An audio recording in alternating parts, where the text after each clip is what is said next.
வணக்கம்.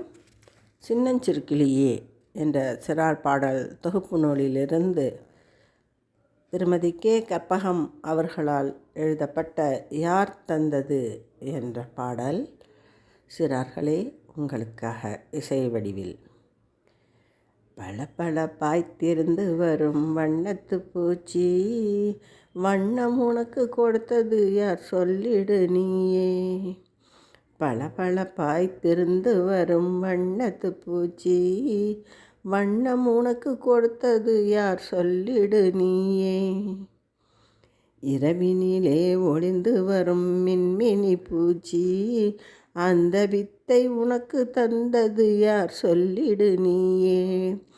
இரவினிலே ஒளிந்து வரும் மின்மினி பூச்சி, அந்த வித்தை உனக்கு தந்தது யார் சொல்லிடு நீயே. அந்தரத்தில் தொங்குகின்ற அழகிய வீட்டை அமைத்த உந்தன் திறமை கண்டு வியந்து போகிறோம்.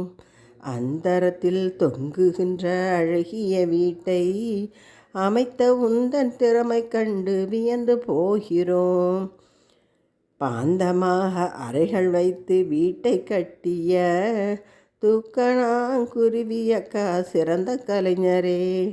பாந்தமாக அறைகள் வைத்து வீட்டை கட்டிய தூக்கணாங்குருவியக்கா சிறந்த கலைஞரே.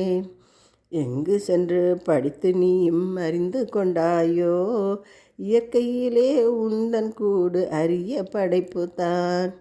எங்கு சென்று படித்து நீயும் அறிந்து கொண்டாயோ, இயற்கையிலே உந்தன் கூடு அரிய படைப்புதான்.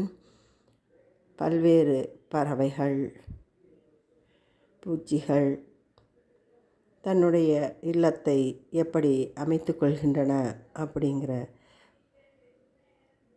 விஷயத்தை இந்த பாடலில் மிக அருமையாக எடுத்து சொல்லியிருக்காங்க திருமதி கே. கற்பகமம்மா. உண்மைதான், அந்த பறவை கூடுகள் ஒரு சிறந்த மனிதனுக்கு ஒரு இல்லம் அமைக்க வேண்டும் என்ற ஒரு உந்துதலை உருவாக்கி இருக்கலாம் ஆரம்ப காலத்தில் என்ற எண்ணம் கூட தோன்றுகிறது. அவைகளுடைய கூட்டை பார்த்து தான் தானும் ஒரு இல்லத்தை